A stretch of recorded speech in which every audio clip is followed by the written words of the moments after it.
Title: A footprint beneath the Bodhi tree. Long ago, in a distant land called Lindhach, humans and animals once lived in peaceful harmony. But one fateful year, a terrible drought scorched the land, rivers dried up, forests withered, and wild animals, desperate for water, wandered into villages only to be beaten, hunted, and driven away. Birds abandoned their nests, the soil cracked. People once kind-hearted turned against each other for food and water. Kindness became rare, fear ruled the land. It was during these dark times that a man in simple gray robes, a lay practitioner named Gotin, arrived in Lindhach. He carried nothing but a bamboo staff and a small cloth bag filled with old scriptures. The villagers eyed him with suspicion, but then strange and beautiful things began to happen. Chapter Mesti, the stream of compassion. Gotin built a small hatchet on a dry hillside.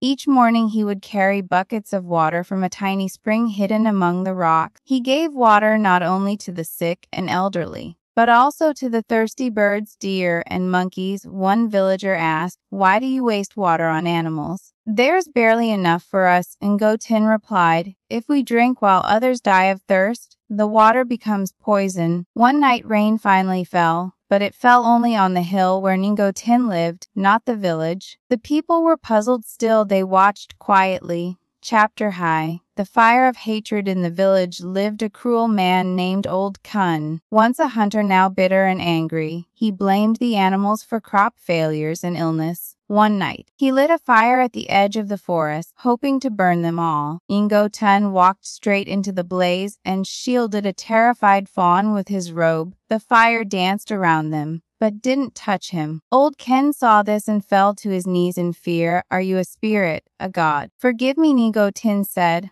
"I am no god, but the fire inside your heart is more dangerous than this one." From that day, Old Kin changed. He became the forest's guardian, planting trees and feeding lost animals. Chapter B. Even creatures remember kindness. One morning, a mother elephant brought her herd to Ngotin's Atsakti. She bowed her head before him as if offering thanks. The villagers were stunned. Ngotin only smiled. When compassion flows from the human heart, even wild creatures answer with grace. From that day on, birds returned to build nests in the village trees. Deer grazed without fear. The animals no longer raided fields. Instead, their droppings enriched the soil. Crops began to grow. Water trickled back through the earth. Trees turned green again. Life slowly returned. Chapter Bun. The final meditation. Many years passed. Ngotin, now old and frail, gathered the villagers one last time. He said, "I leave behind no riches, only this: when humans live with compassion toward each other and the natural world, suffering fades like morning mist." He sat under the old Bodhi tree, legs folded, eyes closed in meditation.